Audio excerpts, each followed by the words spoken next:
ఇవాల్టి వీడియోలో మనం స్నేక్ ప్లాంట్ని ఎలా పెంచాలి, దాని గురించి ఎలా కేర్ తీసుకోవాలి, అది బాగా రావాలంటే మనం ఏమేం చేయాలి మొదలైన విషయాలన్నీ తెలుసుకుందాం. ఈ పాట్ డెలికేట్ అయిపోయి డ్యామేజ్ అయిపోయిందండి. దీన్ని మనం రీపాట్ చేద్దాము. ఇందులోనే చిన్న చిన్న ప్లాంట్స్ వచ్చాయి చూసారా, స్నేక్ ప్లాంట్కి చిన్నవి చిన్న చక్కగా మొత్తం వచ్చేసినాయి. దాన్ని మనం ఇటు కూడా చూడండి, కింద అంతా కూడా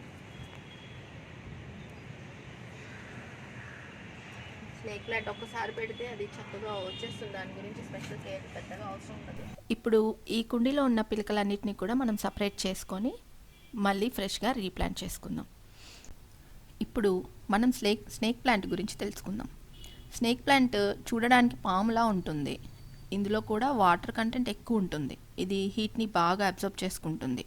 ఇది మన ఇంట్లో కిటికీ దగ్గర ఎన్ని మొక్కలు పెట్టుకుంటే అంత చల్లగా ఉంటుంది, లోపలికి చల్లగాలి వస్తుంది. సమ్మర్లో ఓవర్ హీట్ ఉంటుంది కదా కొంతమందికి ఇళ్ళల్లో, అవన్నీ కూడా కూల్ అయిపోతుంది అనమాట. అలాగే ఈ మొక్క ఎయిర్ని కూడా బాగా ప్యూరిఫై చేస్తుందండి. బాగా పొల్యూషన్ ఉండే ప్లేసెస్లో ఈ మొక్కను కనుక మనం పెంచుకుంటే ఎయిర్ బాగా ప్యూరిఫై అవుతుంది. ఈ ప్లాంట్ లక్తో పాటు హెల్త్ని కూడా ఇస్తుంది, కాబట్టి అందరూ ఈ ప్లాంట్ని పెంచుకోవచ్చు చక్కగా. దీనికి పెద్దగా స్పెషల్ కేర్ అవసరం లేదు, నార్మల్గా ఇది వచ్చేస్తుంది. రెగ్యులర్గా వాటరింగ్ చేస్తూ ఉంటే సరిపోతుంది ఈ మొక్కకి. ఇవాళ మా గార్డెన్లోకి ఒక బుజ్జి గెస్ట్ వచ్చారండి. చూడండి, హాయ్ చెప్పండి దానికి. ఇలా మా పాట్లోంచి తీసినటువంటి ఈ పిలకలన్నింటినీ కూడా మేము సపరేట్గా చేసి మళ్ళీ రీప్లాంటింగ్ చేద్దాం అనుకున్నాము. సో ఇలా కింద డ్రైనేజ్ సిస్టమ్ సరిగ్గా ఉందా లేదా చూసుకొని మీరు కొంచెం మొక్కను పెట్టేసి చుట్టూరా మట్టి వేసేసి చక్కగా అది నిలబడిందా లేదా అని చూసుకొని ఇలా వచ్చేలాగా పెట్టుకుంటే మొక్క బాగా వస్తుందండి. ఇలా మేము ఈ ప్లాంట్ కోసం మట్టిని తీస్తుంటే మాకు ఇలా ఎర్త్వామ్స్ కనిపించినాయండి.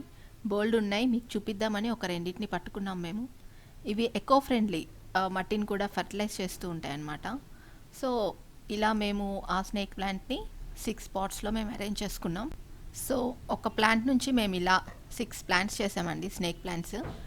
మా వీడియో కనుక మీకు నచ్చినట్టయితే లైక్ చేయండి, షేర్ చేయండి, సబ్స్క్రైబ్ చేయండి, కామెంట్ చేయడం మర్చిపోకండి. Thank you.